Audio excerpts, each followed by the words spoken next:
Hi friends, welcome to English 24/7. இன்னைக்கு நம்ம பார்க்க போகிறது ஹோமோஃபோன்ஸ். ஹோமோஃபோன்ஸ் அப்படின்னா என்னென்னா, ஒரு 2 வேர்ட் அல்லது 3 வேர்ட்ஸ் சேம் ப்ரனன்சியேஷன் இருக்கும். அதோட உச்சரிப்பு வாசிக்கிறது ஒன்று போல் இருக்கும்.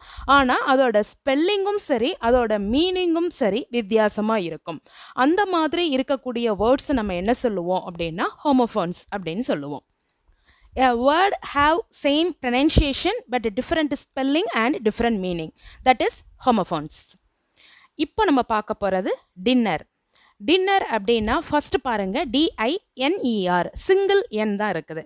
அப்படி இருந்தால் டின்னருக்கு என்ன மீனிங் அப்படின்னா உணவகம் அப்படின்னு பேர். ஓகே, a small hotel அந்த மாதிரி. A person eating a meal especially in a restaurant. Next dinner பாருங்க, DNNER the main meal of the day served in the evening or midday dinner will be at 8. இது என்ன அப்படின்னு பார்த்தீங்கன்னா விருந்து, நல்ல வகை வகையான உணவுகளாக இருக்கணும், அவ்வளோதான். அது எப்போ வேணாலும் சாப்பிட்லாம். மத்தியான மீலாக இருக்கலாம், லஞ்ச் மாதிரி நம்ம சாப்பிட்லாம், அல்லது அது ஈவினிங் டின்னராக இருக்கலாம். ஈவினிங் ஒரு பார்ட்டியில் நம்மளா ஹெவியாக சாப்பிட்றோம் அப்படி இருக்கலாம், அல்லது அது நைட்டில் கூட இருக்கலாம். What ever it may be, DINNER dinner அப்படின்னா விருந்து.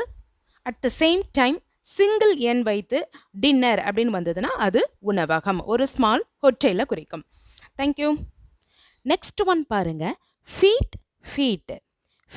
First one FEET. ஃபீட்னா என்ன அர்த்தம் அப்படின்னா அடி அப்படின்னு அர்த்தம், சரியா? And then a part of a leg of a human being below the ankle joint. நம்ம அந்த கொலுசு போடுற இடம் இருக்கு இல்லையா, ஆங்க்லெட்டுக்கு கீழே உள்ள பாதம் இருக்கு இல்லையா, அதை தான் நம்ம சொல்லுவோம் ஃபீட் அப்படின்னு சொல்லுவோம். அண்ட் தென் ஒரு அடி அந்த மாதிரி சொல்லுவோமா, அதுக்கும் இந்த ஃபீட் தான் வரும், சரியா? நெக்ஸ்ட் ஒன் பாருங்க, FEAT. இந்த ஃபீட்டுக்கு என்ன மீனிங் அப்படின்னா சாதனை அப்படின்னு அர்த்தம். a notable achievement, அதாவது ஒரு குறிப்பிடத்தக்க வெற்றியாக இருக்கணும். சாதனைனா அப்படி தானே, சாதாரணமாக இல்லை, a notable achievement. For example, he performed a great feat. Okay, அவன் ஒரு மகத்தான சாதனையை நிகழ்த்தினான் அப்படிங்கிற மீனிங்கில் வருது. ஸோ ஃபர்ஸ்ட் ஃபீட், FEET ஃபீட்னா நம்ம கால் பாதத்தை குறிக்குது. அண்ட் தென் மேக்ஸில் சொல்லுவோம் இல்லையா ஒரு அடி அப்படின்ட்டு, அதை குறிக்குது. நெக்ஸ்ட் ஃபீட் FEAT அப்படிங்கிறது சாதனையை குறிக்குது.